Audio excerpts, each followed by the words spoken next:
It's not stress that's the problem, it's the lack of recovery that's the problem. So that's the main two problems I see now, knowing everything I've been through and everything I know about flow science and everything I've experienced with just running my own team is we're missing recovery. No one recovers enough. Hey there, I am Dr. Jason Balara, and this is the Know Your Why podcast, where we explore the why behind success. Every week, I meet with real estate investors, veterinary entrepreneurs, mindset coaches, authors, and fitness professionals to uncover their why and how it drives them on the winding road to success. What is your why?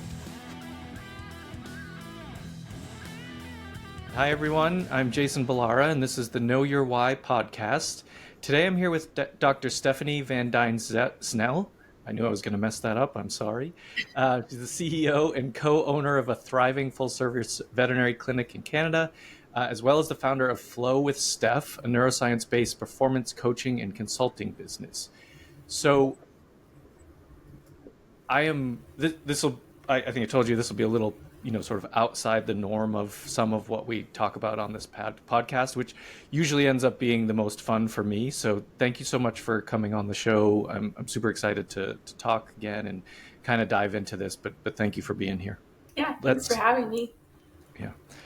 And let's just start by telling the listeners your story, your background. Know you're a veterinarian, but give them a little bit of background and what got you into being interested in flow, and we'll go from there. Yeah, I guess it's like you could start right from the start. I grew up on a dairy farm, so I was always like outside and with animals as a kid. And that is kind of a remarkable piece of my story, I feel, because it did really shape who I am. So growing up on a dairy farm, yeah, you have lots of responsibility from a young age. You're outside a lot, you're working a lot. But then, yeah, I went through my university years. I studied biochemistry because I really loved like the root cause of things. I was like, I need to know why this is happening in the body. So I studied biochemistry. And then from there, I really started to look at what I could do with a biochemistry degree. And it was a lot of research and being in the lab. And I was like, well, I don't think that's for me, a little bit too slow paced and being indoors. So I started looking elsewhere, and then I got into veterinary medicine, which I loved because of the problem solving and the human-animal bond was really beautiful. And, those are kind of the main things I was really drawn to. And also the pace, right? It was when I was volunteering in a vet clinic, it was very, you have an animal, you have to look at the animal, you have to problem solve, you have to, it's all these different elements that were really exciting for me and really rewarding. So went into vet med, and then very soon after I graduated, my husband and I, we bought a vet clinic because we both had come from family farms, and we had always kind of wanted to have our own business as well. It just happened a little bit quicker than we had anticipated, like just a few months after graduating. And then, yeah, we kind of started our family, and that was when like real life really began for me. It's a very distinct kind of line in the sand where it was like life was really fun, and then it was like, oh, this is real life. Like we're having kids, we have a business, and even the whole first year that we had this business, we didn't really run the business. Like we just practiced as vets and we put out fires as we had to. I remember the first time the lights went out because there was a thunderstorm or something, and everyone was like, what do we do? And they were all looking at me, and I was like, oh my God, I have to figure this out because I'm the boss. This is, it was like this moment of realization of just kind of the gravity of like what we had kind of basically fallen into, or like it was all intentional, but at the same time, just like really looking at where we had come. And so then we started down the road of like, well, okay, we actually have to be able to run this business. I have a really strong sense of responsibility for whatever I'm involved in, as far as, with this business, we have a responsibility to our patients and clients, of course, but then also the team. And that very early on to me was something really important. So very early on, I was like, I want to make sure that we are doing what we can as a workplace and, kind of as a business to really support the team, because that's what will, in the end, be the best for our clients and our patients as well, and the business and everything too. so I started learning about business, and then a few years in with the kids when they were small and the business was growing, I stopped practicing as a vet because I was just like all in on the business, the leadership, and then also trying to figure out how to be a parent to three very strong-willed children that also didn't sleep. They didn't sleep, so I was really exhausted for a long time. So I also struggled with like that whole, for sure, burning out and, kind of burning the candle at both ends. And I also saw that in my team as well, right? I mean, in the vet industry, we have the highest rate of suicide in all the professions. And that's something that, you think about on often a day-to-day basis as an employer. You're always kind of looking to see like what's happening in the clinic and kind of keeping tabs on, just the morale and what's happening and that type of thing. So I really wanted to make a really strong culture. And through that comes all this really boring stuff with running a business, like making sure that like the organization is there, the structure, the systems, training, like all these things that people, it's like, oh, it's kind of boring and it's hard to put into place, but it makes such a big difference with the culture. They always joke, it's like, oh, it's not the pizza party that makes the culture. It's like, it is, it's all this like the bottom of the iceberg stuff, like putting in the training systems, making sure that your recruitment and your hiring practices are, kind of really in alignment with your mission, your vision, your value, like all these things that go into that. So I did all of that and I was still feeling like that there's something missing.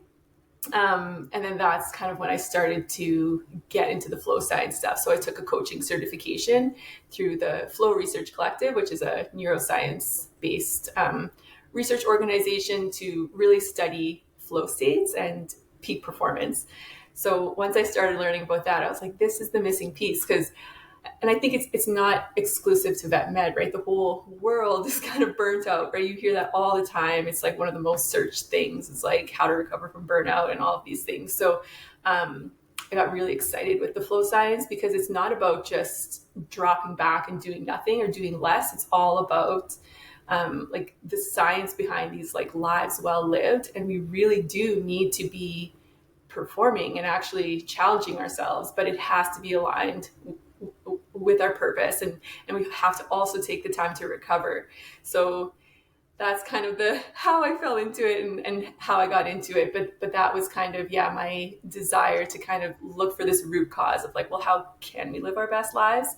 And I had tried to do that via the workplace and via healthy organizational structure and all of that, but it was like that missing piece. So that led me to the flow science, and now I'm really excited about the applications of this too in vet med, but also beyond, because it really is just for everybody. Yeah, it's very interesting. I mean, you got into. Did you start the business from scratch, or did you guys purchase one? Yeah, we purchased it. Yeah, it was already established, so that was good for us because it was running, and then we could just hop in as vets. But it there was obviously some things very quickly that we realized, that weren't working that well. So that was where I wasn't okay with that. Like I wasn't okay with, high turnover. I wasn't okay with clients complaining about things that we could have fixed, or Right. repeating problems. I just wasn't okay with. So I was, very quickly it was, okay, well, let's actually fix the root cause of these issues. And, then that's like opening up a can of worms because it's just, it's also this and this and this. So I mean, I find that your mindfulness about that and like, and just willingness to take action towards it is surprisingly unique. Maybe not surprising to you, but it should be more like you describe when people take over, whether it's veterinary business or any business. As you said, a lot of this stuff is applicable kind of to any industry. I feel like what happens a lot in veterinary medicine, it's what I know, but it's like someone works at a practice, they don't like how things are, so they go start their own practice and immediately do kind of all the same stuff. And so your you stepped in and saw that that wasn't working, and I would wonder, like, where did that come from? Because I don't instead I don't Mm. think that that's very common. I think most people are like, I guess I'll have to do the same that everybody else did, but it's not, but you didn't. So Yeah. where does that, kind of come from? How did you learn to do things differently? Yeah, and I reflected on this because there were definitely times where I could see myself going down the road of becoming resentful, becoming bitter, becoming angry, and blaming the team, the clients, whatever. So Mhm. I definitely recognized those moments in myself where I was like, oh, like this is how it happens. This is how you get to become that grouchy, super resentful, super bitter vet clinic owner that is mad at the team and thinks no one wants to work. And right. So there were definitely times. And when I reflect on them, those were the times when, yeah, I was at my lowest as far as being properly resourced. Like I wasn't sleeping. I didn't have the support that I needed. And I didn't even know how to seek that out, right? It was very much looking back on, because I really think holistic health is important. So I'm just going to say that. And looking back on those times, my health was not at all holistic. Like it wasn't, like I just wasn't healthy. So I think that's kind of where people can, kind of go down that route. So, but for myself, I think I just have, like, I have a huge heart. I'm very compassionate, a lot of empathy. I really see the best in people as well. So, and yeah, like not that other people don't have that, but I am really sensitive to that. I can really see myself in other people's shoes, and I have that, yeah, kind of strong sense of responsibility too. And so I think that was where I was able to say, oh gosh, like I'm very aware that I'm going down this path of being that grouchy clinic Yeah. owner, but that's not how I want to do it. It just didn't sit right with me. Like my sensitivity to how that felt in my mind and my body, that wasn't something that I wanted to leave as my legacy, I guess, was kind of the, Mhm. so I was like, no, we're going to do this different. And then for a while I was like, this is what I'm doing. I'm doing vet business differently. And that's what I did. I think it needs to be done. I think Mm-hmm. vet business in general needs to be done differently, and it, just the awareness of that, and kind of being able to feel that in yourself, as you get into those, places, and yeah, having a family, kids, a business, like, you either can decide to prioritize your own health so that you can do those other things well, or it's very easy to just go down, kind of the path of, well, I'll exercise later, I can't sleep now because of this, like that, like, and just, I'm not going to eat well, whatever it is, right? It's really easy to get into the bad habits, and you do have to, like, specifically try to take, control of what, how you, uh, handle all of that, in the sense of, sort of taking care of yourself. Did you have resources, coaches, anything, like, how did you kind of move through that time in your life and get, I think we're always in that time of our life, like, it's never easy, but how did you kind of get in a place where you were handling it better? Yeah, and that's a great question, because I think that's the thing is when I became aware that I was going down that path of not enjoying myself, um, and I think this happens a lot to clinic owners, and maybe even more to women clinic owners, where we know that we want to give it all, like we have that compassion and that love for our team, for our clients, for our business, but we give so much that we become so empty. And that is definitely the road I went. So instead of becoming grouchy, I just kind of gave, but I really was just so empty inside. And then it was, like this whole statistic with vets being the highest, with like the suicide rate. So that was kind of when I was at my lowest. I remember my youngest was just a baby, and I had this beautiful life. The business was going well. I had my 3 kids. I have like my home and my yard and everything, and I had these moments where I was like, the world would be better if I just wasn't here.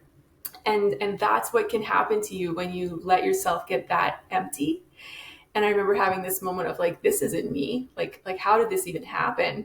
Right? Like I've never in my life had like feelings like that. Like I like life. I'm excited about life. And even just through conversations with friends and loved ones starting to open up around, oh, it's not normal to wake up every morning with crippling anxiety and like not wanting to get out of bed. Like that's not normal. It's just like stuff like that, right? Where it was like, oh, okay. And just realizing how far it's that whole analogy. I don't know if you've heard of like the frog in the boiling water story. Have you heard of this one? No. But I think this is what happens to people. It's so there's a frog in water, and if you slowly bring the water to boil, the frog will stay in until it's like all of a sudden like, whoa, this is really bad, and then it doesn't even have the strength anymore to actually jump out. But if you just throw a frog in boiling water, it's like, this isn't normal, and it tries to get out right away. It still has the energy to do so. So that was exactly what had happened to me. And I think what happens to so many people, it's just this slow change over time. You adapt, and you get like and it becomes normal to feel so abnormal, if that makes sense. Yeah. So I think you just I had gotten to that point, and I remember just being like, well, like how? Like I didn't know how, and that was when I started just kind of looking elsewhere. And yeah, that first time that I hired a coach and hired a consultant to help me with things in the business, because still, like I had no business degree, but I was running at this point like a multi-million-dollar vet clinic with like, whatever at that time, maybe like, yeah, it was for sure over 30 employees, 30, 40 employees. I hadn't done any HR. I hadn't done any kind of like all these different things that I had kind of learned and piecemealed together. So I finally, yes, I remember that first time, and just the wave of just relief that passed over me when it was like, oh my goodness, there's someone here to help me do this. And it was just, so then that started with the business, having that support. And then from there, I started getting support for myself as well, because I was still just, at this point, it was so wired in me that this was my normal state, right? To be highly anxious, to always be beating myself up if things went wrong, to, really focus on, kind of all the faults, all like the bad things that were happening. So that was where and this only happened in the last year or so, where I actually started to look at my health more holistically, because I was very focused on like mental health and physical health. But it kind of blew my mind when it was like, oh, if you never like process your emotions, that comes out as negative thoughts. And it's like, oh my God, I've been trying to control my negative thoughts just with mindset alone. But it's like, no, it's like this whole thing. And then this is where and this is why I love flow science so much, because it's all about working with your biology and actually understanding your whole body and what your biology actually needs and how we evolved and all of that. So I definitely, and that has been the biggest in my life, is like, you need to find people that support you and can help you, because you can't do it alone. And I think so many people try and do it alone, and then they beat themselves up and wondering, well, why isn't this working? It's like, well, you're trying to do it alone, and we aren't meant to do things alone. Yeah, I think that, and I don't know if this is true in other industries, but I mean, there's a couple of things. Like, I think one, you mentioned kind of that you just get in that place where you're like, oh, it's like, it's not normal to feel like this every day, all day kind of thing. And I think so many vets think that that's how it's supposed to be. And honestly, I think comes from, right, it's very, very competitive. You gotta go to college. It's very, very competitive to get into vet school. So in college, you're like, I'm going to work so hard so I can get good grades and be the top of my class, and then get accepted to a vet school. And then in vet school, that continues. I have to like do bed so good and be like, it was always this, like just extreme overachiever environment, I guess, if you will. And it was like, you have tests every week, sometimes 3 tests in 1 week. Like that's not like a really great way to learn, right? You're literally just trying to get, enough information into your head so that you can pass this test with the highest score possible, and then do it again 2 days later. And it's like, and then, like, if you're planning to do an internship or a residency or whatever, like that can continue for 4, 8, 12 years of, a veterinarian life. And I think what we all think is, well, I just get through this part and then it will be better. And then Mhm. it's not. Like Yeah. it's just not better. It's the same basically environment and mentality when you finish, sort of all those training steps, that it can be crippling, because you're like, well, then is this the rest of my life? Like, is this literally the rest of my life? I feel this way. So it's like, you talk to people outside of the veterinary world and um, talk about like the suicide statistics, and they're like, what?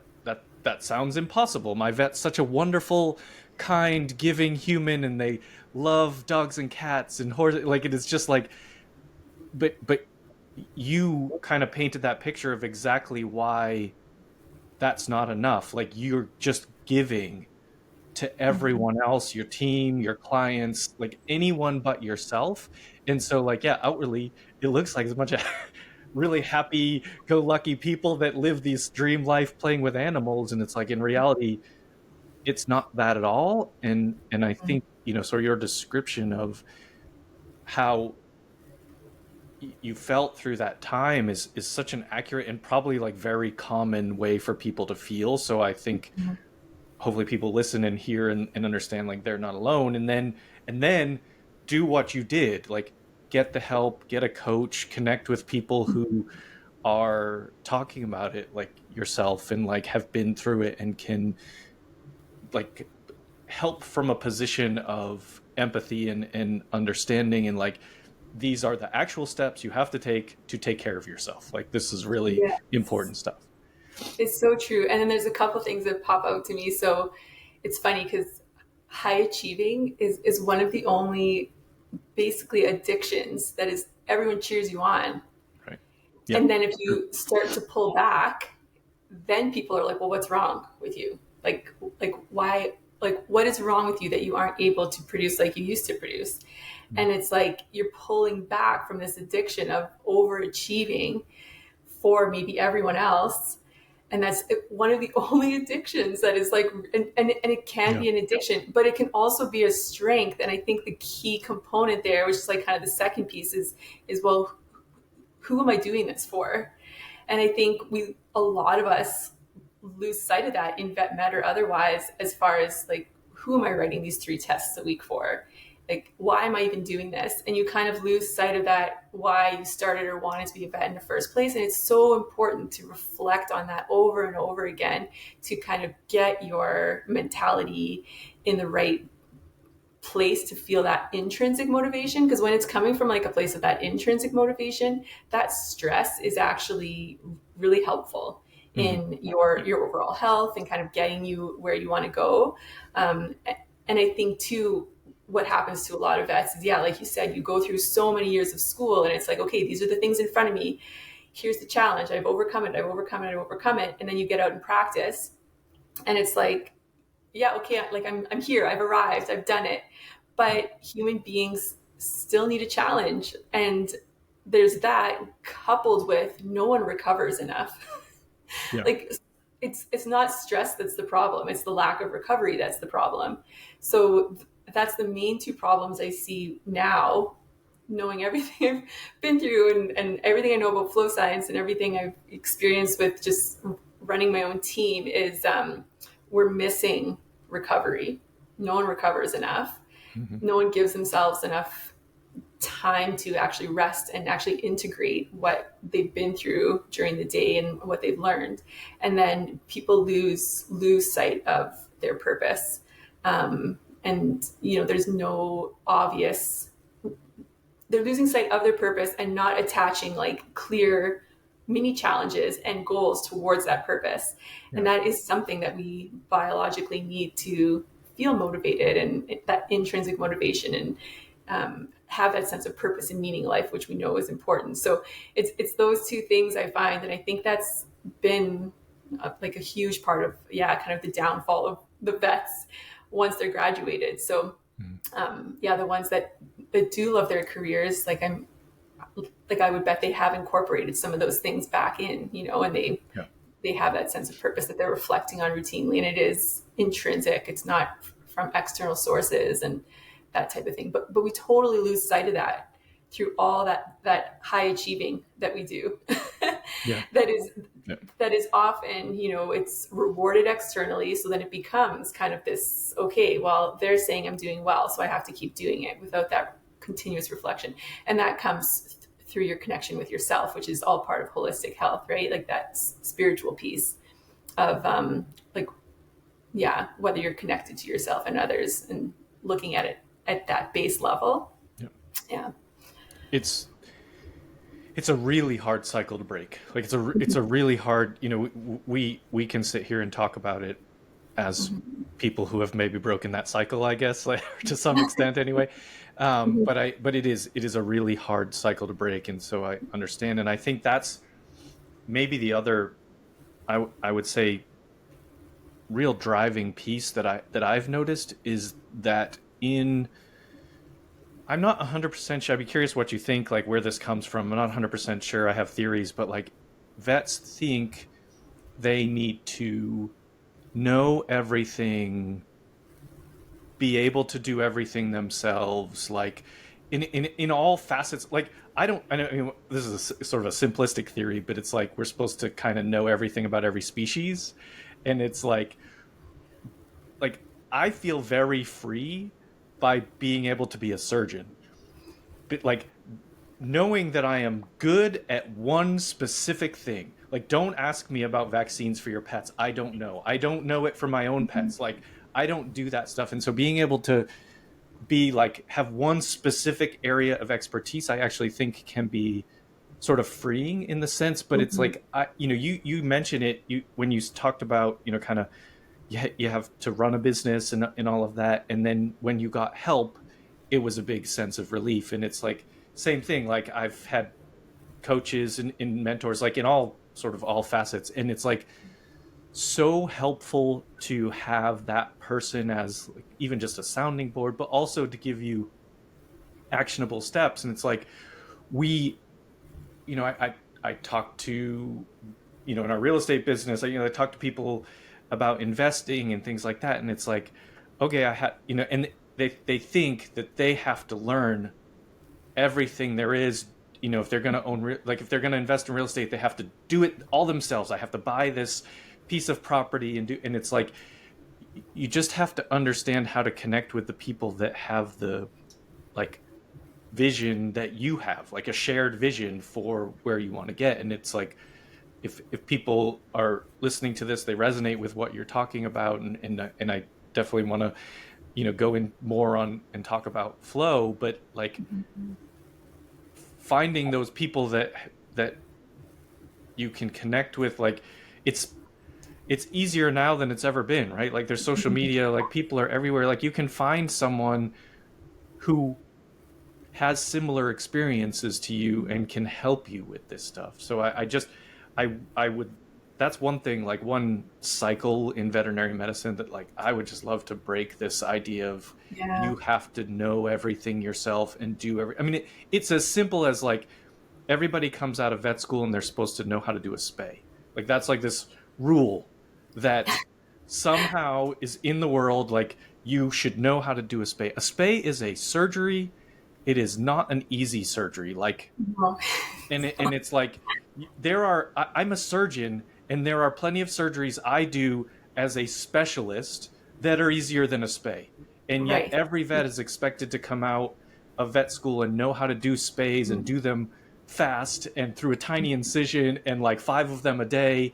And it doesn't make any sense. Like it's an unreal, and oh, by the way, you're supposed to do it for like no money. Like it's just this kind of weird medical errors. And that's funny because that's one of the stories, right? So we have to be so careful about the stories that we perpetuate, and that's one of the ones. It's like, oh well, if I can't do a spay. So what the story is that when you graduate vet school, you should be able to do a spay, like just like you said, that's the spays.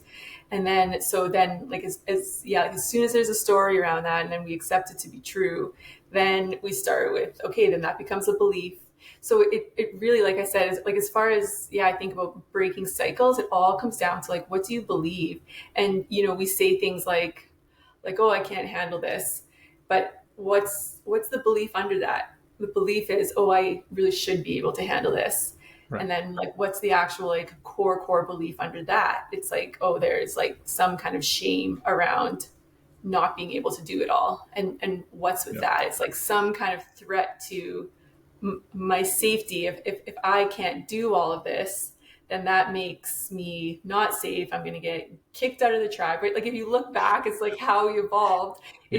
All of that is based on our biology that helped us survive. But that's where I get so passionate about like the flow science, because we were also evolved to flow. But when we're so stuck in that survival biology of believing these stories that, if you really dig down to the core belief behind them, they are trying to keep us safe. Like our biology is trying to keep us safe. It's trying to keep us connected and mattering to the tribe so we don't get kicked out, like that type of stuff. But then it keeps us so stuck and attached to these stories that we've built, and these mental constructs and all of these different things. It keeps us so stuck in there and so stuck in, well, that's my identity, because again, our brain is always trying to make meaning, and it's always trying to analyze, and it gets attached to an identity, because then it makes sense. It's like, okay, this is who we are. This is what we should be able to do. And that's where, when all of a sudden you can't, or, my identity was around doing all this stuff with the business and like being a super high achiever and being able to put out that kind of work on, kind of a day-to-day basis. And that was my identity. So when I started realizing like, well, I can't do, like, this isn't sustainable, like I can't do this, and starting to pull away from that, just that threat that happens inside of your brain of like, well, no, this is what we do. This is what keeps us safe. It like, even just understanding that piece. So I think, part of breaking those cycles is just understanding what's happening inside of us. And then once you understand, you can have more compassion for yourself, and also recognize that everyone else is also, at effect of this too. So it's like having compassion for others. And then that kind of starts to build. And it's like, okay, well, if I can have compassion for myself, understanding that this is such a threat to my identity to change what I'm doing, then even accepting that is a huge step, and being aware of it to making that change. And then really getting clear with yourself and that connection with yourself as to like what you want to do. Because like what you said with, okay, I'm a surgeon, just being able to say, okay, I'm just a surgeon, not just, right, but I am a surgeon, and I'm not going to worry about those other things. And having that confidence to say that, like, that might have taken, some kind of evolution on your part as well to get to that place. Because I think even, like I was a mixed animal vet. And when I dropped doing the large animal, there was some shame around that, because it's like, oh, I should be able to do it all. But that's all stemmed back. And it's like a core belief of, there's something wrong with me if I can't do it all, which is totally crazy in today's world, right? Because there's so much more in today's world than there was when we were, living in caves. So It like I said, it is very freeing to me to know one thing very well, and have friends that know other things well. Like that's it. Like it's just, I don't, and I have friends that like, they're not gonna try to do surgery on their own dogs. They know me. I'm not gonna try to echo my dog because I have cardiologist friends or whatever. Like it's just like, you don't have to know it all. And I think that is it's like, imagine if like it's just like back to the spay thing. Like imagine as a woman, for whatever reason, you needed to have a hysterectomy. Are you going to go to the person who just graduated med school? No chance. Like it's the same thing. It's exactly the same thing.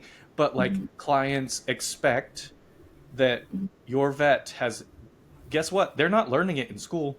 There's no, like you're not allowed to practice, basically. Like it's not you need training to learn skills. And so that's kind of a thing that I think is I don't know where that you know, belief that you need to know everything it comes from, but it's something that I think that for sure needs to change and needs to be, you know, kind of a shift in the mindset. And it won't, like, clients won't change their thinking if we don't change our thinking internally as an industry. Like, you can't ask people who don't know what you're going through to understand it if you are perpetuating it within yourselves. You know, that I think that's. Totally so true. Yeah.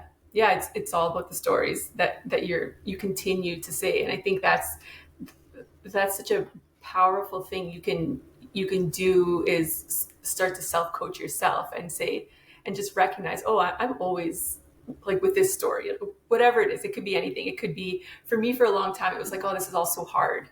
And I would always be, and then I realized, I was like, I'm making things hard that don't have to be hard, because I'm so stuck on this story that life is hard. So it can be small things like that. Just recognize the stories you're telling yourself and start to challenge them, right? It's like if it's always like, oh, well, I suck if I can't do this. It's like, okay, well, that's a story you're telling yourself. So start to question it and start to break down that like mental construct and dispute the story. Yeah. And then what happens is there's the whole, I think it's called confirmation bias, right? So if that's the story you're telling yourself, you're looking in your environment for things to confirm that story. That's what your brain does. So it's like, if you start telling yourself different stories and like stepping into the world like that, then that's what you start to see, because then your brain is looking for confirmation about that story. So why not tell the story about like, yeah, like I'm going to be the best surgeon ever. I'm not going to care about anything else or whatever it is. And then but that's where, again, like just really understanding what you want, and then start living that story. It makes a big difference. You kind of have to move into that to get everything to change inside too. So it's really interesting. It's so fascinating. There's so much there. No, I know, but well, let's talk about flow, and maybe I'm going to have you back on at some point because I don't want to keep you all day. But it's let's talk a little bit about flow and like your journey into that, and what that, like, I think a lot of people are probably, myself included, maybe not know exactly what the meaning behind it is, and like how to use it. Yeah. So and I guess, yeah. So like everything we just talked about is very important for flow. So like having your purpose, really understanding your core beliefs, all of those things. So it's like if you think about flowing, it's basically like removal of friction, right? So like what causes friction in your day-to-day life.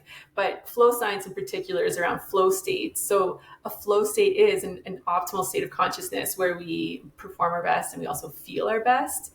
And to have that happen, there is neurobiological shifts that happen in the brain. So like there's certain areas of the brain that kind of downregulate and certain ones that kind of upregulate.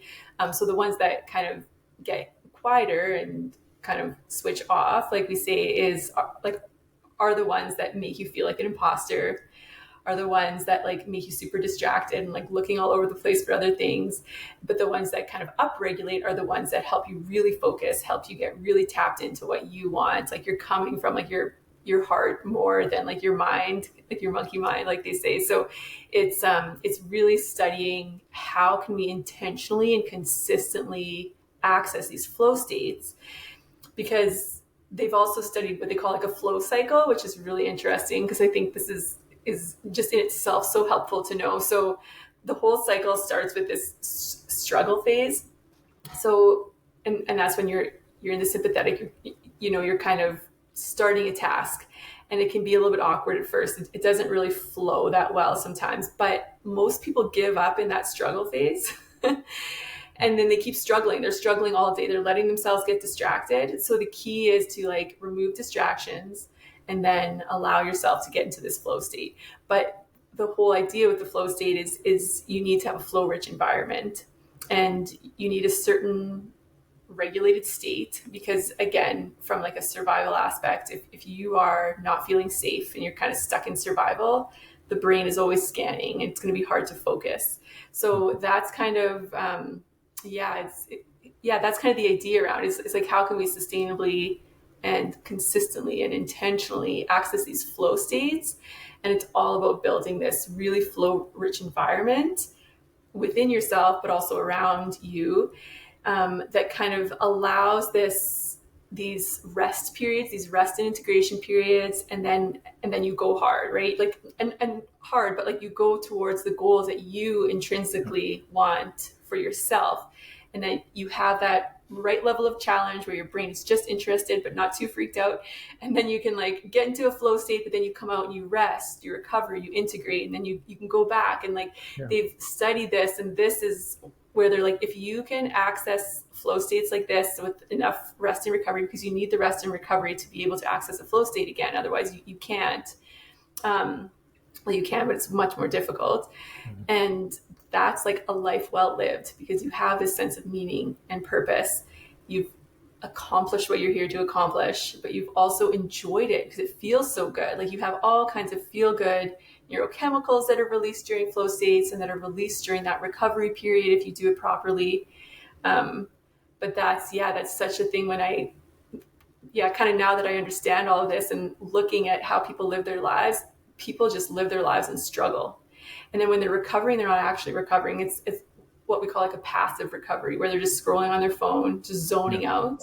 Yeah. And that doesn't do what we need our brains to do after those struggle periods. So it's almost like we just live our whole lives in this struggle, and then we wonder why we're so burnt out. But that's why we're really easily distracted. We're kind of easily pulled off course. We zone out, whereas we have to move more towards this, like this intentional focus on what we actually want. And then those rest and recovery periods, what we call active recovery, where we're actually putting ourselves in this state of like moving back into like a parasympathetic, so that we can replenish the neurochemicals that we need. We can rest, we can integrate. And it's this really interesting, but it takes intention and a little bit of grit, right? To make yourself do it. Cause like you were saying, it's like, oh, I know I should go for that walk or whatever. And like you would think it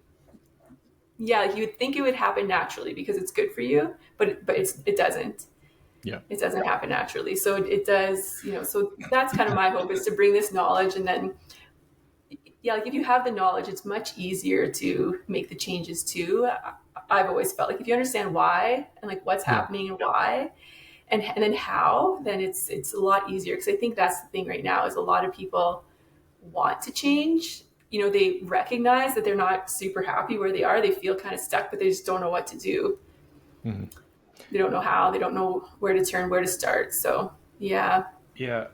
I mean, I think, and you said this, that you probably first internal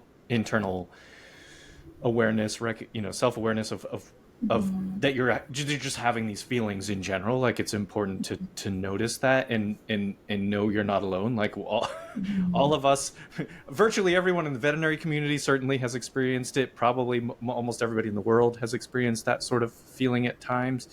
And I think like the intentionality in like there, it's very easy to get distracted, right? Like everything's our phones are like just a constant distraction. Like there's a war on our attention. Yeah, that's what they say. Phones, TVs, children, employees, whatever. Like there's always something that could be pulling you. And so I've heard this from other people too, like described in different ways, but essentially what it comes down to is like you said, like creating an environment that is conducive to whatever that flow, like you said, removing the friction, creating an environment that makes it easier for you to achieve whatever you're trying to achieve at that moment.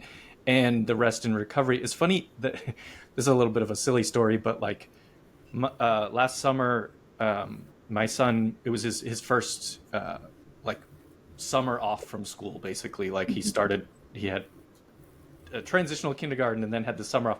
And so it was the first time as parents we had experienced that we have to figure out things to do with our son in the summer, like differently than it had been. And so he went to a few camps and stuff. And one of them was this cool robotics camp, and they send home a schedule and it's like this. And I'm like looking at the schedule, I was like, that looks really busy for, 5-year-olds, 4-year, whatever. But then I saw on the schedule, like periodically there's just a little block and it's like brain break. And I, at first was like, brain break, that's silly. And then I was like, I wish I had a brain break. And then I was like, why don't I just do that? why don't I just do that? Like, why don't I just decide that in my day, and this is where the intentionality comes in, is like, you might have to schedule your brain breaks like the 5-year-old, like these camp counselors have to for the 5-year-olds, where it's like, we're going to do these things, but guess what? At this time, like, you get 30 minutes to go play on the playground, whether that's literally or figuratively. You get, you have to take time to like have a little recovery and have that brain break. And so I think, I know that's kind of a silly It was look at it, perfect. but like, to me, it's like, I'll take anything I can learn from the world around me about how to like feel better about what I'm doing and stuff. Like, It's so true. Just even silly watching story, but kids, right? Just even watching kids, like yeah, kids will naturally do what they need to do to regulate their nervous system, and then as adults we start getting in their way of being like, oh, sit still, yeah, focus, right? And then now as adults, because that's what we had as kids, we've we've like lost that ability to kind of internally be like, oh, like right now I need to move my body, and then just moving our body unapologetically, right? So when I watch my kids now, like my son needs to spin. Like when he's feeling a little bit, he spins, and that's what his body needs to yeah, kind of re-regulate his nervous system. Or like my daughter needs to do hard work. She likes to like wrestle with dad or whatever it is, yeah, and or just get outside. Right? Like they do it naturally, but we've lost total touch with that as adults. A lot of us, right? It's like we won't even let ourselves go to the bathroom when we have to go to the bathroom. It's like, oh, I have to pee, but yeah, I can hold it in for another hour. Like it's right, little things like yeah, that yeah, we do to ourselves, and then our nervous system is like, oh, okay, I can't trust my body. I can't, and then you lose this like yeah, connection with yourselves. It's like, oh, yeah, or like, oh, I'm hungry, but I don't have time right now, so I'll eat. It's like little things like that, right, where we just lose touch with ourselves. So you can learn so much from kids, and just going back to the basics of like listening to your body and actually honoring it. It's wild how far we've come. yeah. Yeah, no, I know. I mean, I feel like I do learn so much from them, and I mean, you mentioned the food thing. I mean, it's that I am like notoriously bad about this. Like, I like to be healthy, take care of my body. I love exercise. Like, there's a lot of things I will do, but then I'll also not eat until 2 or 3 o'clock in the afternoon after like going to the gym, working, like whatever it is. And then I'm like, oh man, I'm starving. Like, just like, oh, I'll ignore that for now. But then I just eat like a bunch of junk because I'm so hungry and got to that point where I'm just like, I don't care. I need something in there for energy. And it's like such a terrible and Yeah. I recognize that's a terrible thing. And it's like, to me, it's like, yeah, you have to be intentional. So it's like, we can sit and talk about this stuff. I want Yeah. people to understand, like, it's not like a perfect, maybe you are, maybe you're perfect at it Oh, now. I am no, not. Still, like, I no. try to learn things and pick up and find ways to do better, but it's like, also like, Mhm. it's not perfect, and that's okay. Like, you have to be able to forgive yourself for Yes. that, and like, okay, what Mhm. can I do differently the next time, and like that kind of thing. And so Mhm. it's just like, That's totally it. Yeah, I think that's like one of the biggest things that made the biggest changes for me was having more self-compassion for myself. And like especially if you become aware of the fact that you want to make that change, and yeah, I guess to zoom out on that too, the best way to be like, yes, I know I need to make a change, because most people are like, yeah, I know I need to make a change, but whatever, I'm just not going to think about it, it's too hard to think about. But if you can take a little bit of time to really visualize the life that you really want to live, and even if you have kids, even just asking the question is like, would I be happy if my kid was living my life? And just those hard questions that are kind of like, oh no, I wouldn't be, or if, whatever it is. And then really kind of really sitting with that vision. um, that's often enough to start being like, okay, I need to make these hmm, changes. yeah, And then really embracing that self-compassion, because change is hard. yeah, It just is. yeah, And like we're gonna mess up, right? And it's like these, just because we're so wired a certain way, so it takes time to do that rewiring. yeah, And just talking to people too, because there's a lot of stuff people hold stuff close, and then there's so much shame around all these different things. But I think Brene Brown says it, where it's like, you're feeling shame, the best way to help that to dissolve is to talk about it with people, just to share what you're feeling shameful about, and it just dissipates it just like that. Because for sure the other person's like, oh yeah, I can relate, and then it's like, really? Okay. And that's just such a relief, like you said, to not be alone in it. Yeah.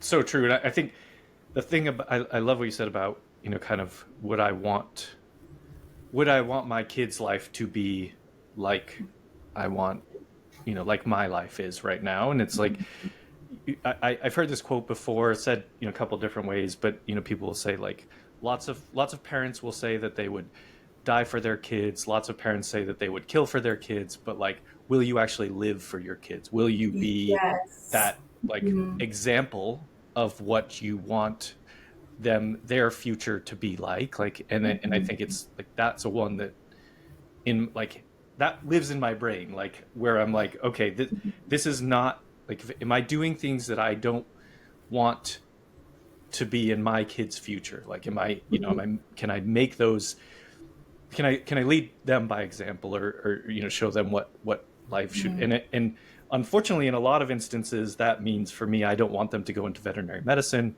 which is a whole nother maybe a whole nother pathway of discussion, but it's but also it makes me want to make it a different space so that I'm not afraid of my kids going into veterinary medicine. Exactly. Yeah. And that's the thing, because that's the story, right? It's like, oh, it's not a great career, but it can be. Like, I'm a vet, and more I'm like, wow, this is an amazing profession, right? Because you have so many different opportunities to change people's lives. So it's just, changing that narrative. And kind of like, I think right at the beginning, you said something about like, when we have these excuses for like not working out, or it's like, oh, I have kids, or so I can't go to the gym because I have kids, or whatever it is. But then I've heard people say it's like, that's why you should be doing it. Yeah. You have kids, so you should be. And then it's not good to should on people. But that's kind of the thing, right? It's like, let that be the reason why you are doing these changes, and let that motivate you instead of being the excuse, right? Because I mean, imagine, the kids growing up and being like, oh, you used me as an excuse to not, kind of live the life you wanted to live, like that, like to put that on a kid, if you really think about the gravity of it and the big picture. So there's lots of little things like that. It's just changing the narrative. And not making, like that whole victim mindset. Don't let them be the excuse to not do something. Let them be the reason that you do, kind of thing. Yes. Like, it's such a, to me, like, that's a very powerful motivator. And I hadn't really given thought to their side of it, right? Is that if you're saying, I don't do X because of my kids, or I do X because of my kids. Like, they didn't ask you to do that. Yeah, they did. That's not on them. Like, they didn't force you into not exercising, or force you into whatever, working all the time, or whatever it is. Like, they didn't ask for any of it. Like, so if you're saying you're doing it for them, like, really, really think about, what that truly means, I think is. Yeah. And that's such a pervasive thing in the world too, is this victim mindset. And it comes out in all kinds of sideways ways like that, right? Where it's like, oh, just giving your power away. It's with saying, oh, it's because of my kids, or, oh, I can't do that, or you're just giving your power away. And that victim, I mean, that's a whole other topic we could probably talk another hour on, but right. It's so pervasive, and because like, everyone has it. And it's funny because I did so much mindset work, and I was like, yes, I have a growth mindset. And, like, I don't have a victim mindset, but it's what I've learned to ask myself, instead of being like, no, I don't have that anymore. It's like, how do I still have a victim mindset? Where in my life does my victim mindset still show up? And the same with my growth mindset. Where in my life do I still need to work on my growth mindset, instead of like, yep, I have a growth mindset, I'm done. I've reached having Here a growth I am. Here I am. But it's much more about, okay, where do I still lack a growth mindset? Where do I still, because it still shows up, and then I'm always like, oh God, there it is again. More work to do.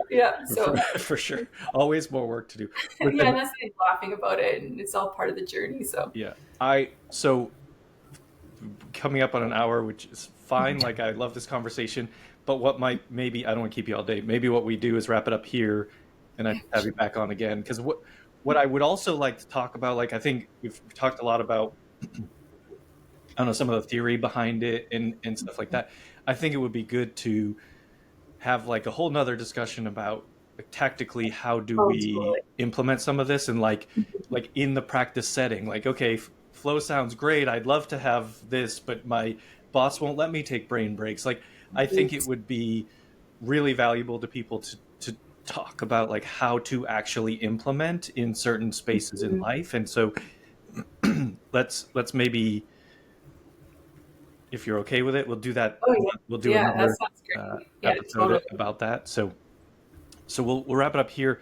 I'm not even gonna. Normally, I ask people a lot of questions at the end, or a series of questions. I'm gonna hold those off until the next time. But I do want to at least say, or let people know, like how can they reach you when they hear this and they're excited about what you're talking about and they want to connect. What's the best place?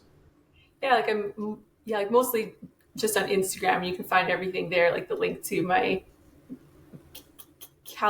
like the link to my calendar is on my Instagram, and my email and everything is there. So it's at Dr. Steph V is my handle on Instagram if you wanted to check me out there. Yeah, and we'll put in the show notes too, so people can find you. But you also coach Yeah, and I'm just before kind this of thing. starting on this journey too Yeah, because I'm in this transition period with like the clinic pulling out of management. So it's definitely new, but I'm speaking, coaching, consulting. Yeah, we'll yeah. kind of see. It's like a new venture, so we'll see where it takes me. But it's really exciting.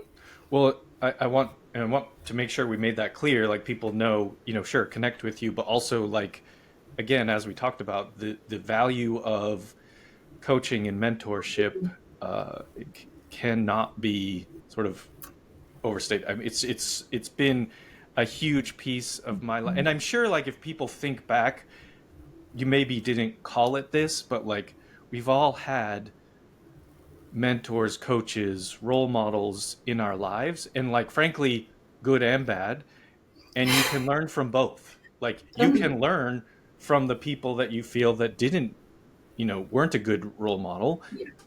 Don't, as you said, like don't choose the victim piece of that. Like take from Hmm. it and say, I want to, that can teach me. I don't want to be the mean boss. I want to be, someone who has compassion and empathy for my employees, whatever the example is. But yeah, so people listening, make sure that you connect, on it. We'll put the your Instagram handle in the show notes. Um, I definitely want to have you come back and we can talk Yeah, that'd be real fun. like tactical stuff about Yes, all of this, totally. and Mhm. do a follow-up episode. But thank you for Yeah. being on. Thank you for talking to me. I've already learned a lot. Like I look forward to even more in the future. So thank you for being here. Yeah, for sure. Thanks for having me. It's been great. Absolutely.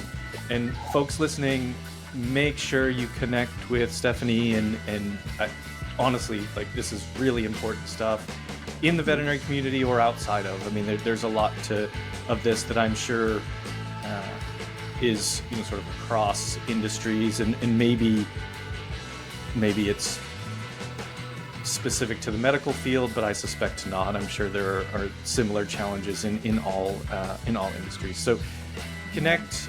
Please like, rate, and review the show so we can get more great guests. And thank you all so much for listening. Hey there, I am Dr. Jason Balara, and this is the Know Your Why podcast, where we explore the why behind success.